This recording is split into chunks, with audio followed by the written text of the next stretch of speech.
Thank you, Mr. Chair. Before I ask questions, I want to say thank you to the Chairman Winstrup. Both he and I are ending our careers in Congress, and so I really appreciate all the work that you've done. I think this has been a very important committee, and thank you for inviting me on it. I also want to thank the other members, including the ranking member, Dr. Ruiz. It's been an honor serving with all of you. Now I'm going to get to my question. Dr. Tabak, I want to follow up on what Chairman Comer asked about and Dr. Moran's.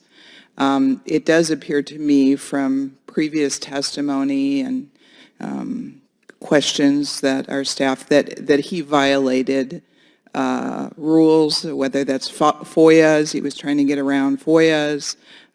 It appears that he was trying to help Eco Health Alliance, I should say, and why can't you fire him? I don't understand why it hasn't happened already. We're following our process. What is the process? How long does it take to fire somebody?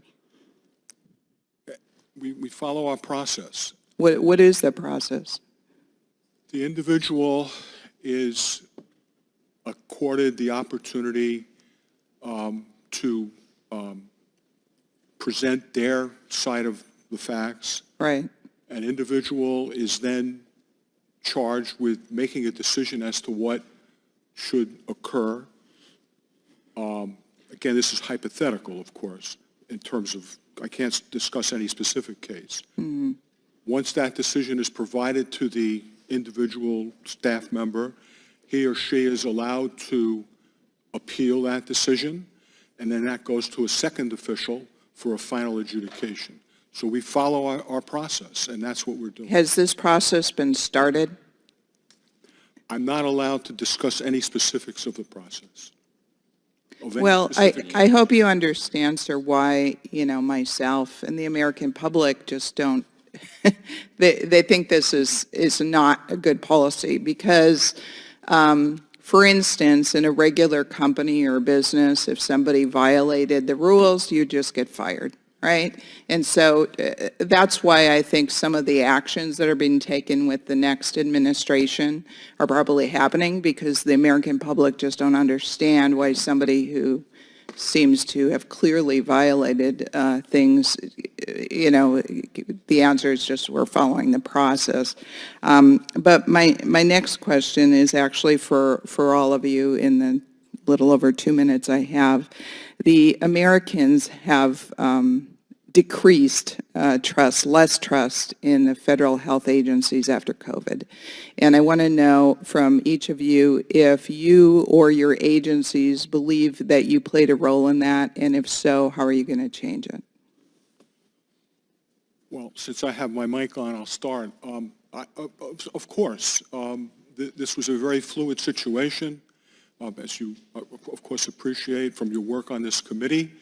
And we understand that we have to do a much, much better job of being more transparent, of doing better communication, of getting into communities, working with trusted partners in communities. You just can't so-called parachute in and expect people to benefit from your wisdom. You have to have a real conversation with them in a transparent manner. I would agree with Dr. Tabak. Trust is critical for a public health agency. There was a number of the pandemic was moving quickly. The virus was changing rapidly. We were putting out a lot of guidance almost weekly, and it became very difficult even to find the information that was needed on our cdc.gov website. We have made changes. We've tried to be a lot more transparent. We've streamlined actually our website by about 60%. We've tried to move to make it more plain language so it's more accessible to the American public. So we acknowledge that there are challenges here and we are responding to them. Yes, I would agree as well. I think one of the things that we've been working on is how to work in concert with individuals who are in other settings, clinical settings. the individuals right before us right now, people who also have the ear of the American people, and trying to make sure that we're putting out information that is both high quality, up to our scientific standards, and digestible. Well, thank you all for your answers.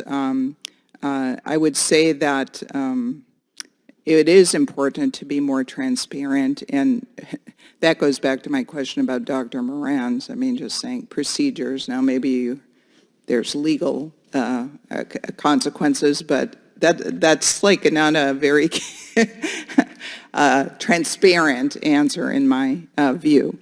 Also, I want to suggest to all of you, hopefully you've heard it before from me, is that government mandates, that backfired.